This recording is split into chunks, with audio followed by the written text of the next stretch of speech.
Remember the foreigner in an exclusive subdivision in Makati City who became viral for confronting the police?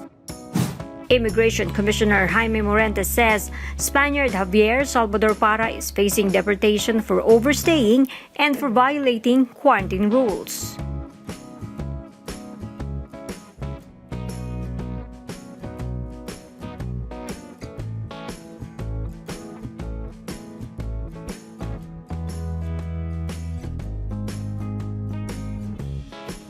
In the viral video, confrontation sparked when police accosted Parra's house help for not wearing face mask while watering the plants outside the house.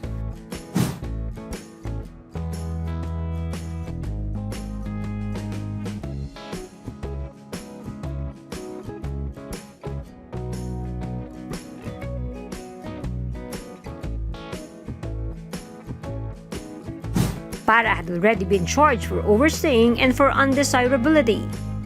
Investigation conducted by the Bureau of Immigration revealed Parra failed to extend and has already overstayed his visa. Parra was ordered to submit a counter affidavit, but he refused to receive the notice and disregarded the requirement due last May 21.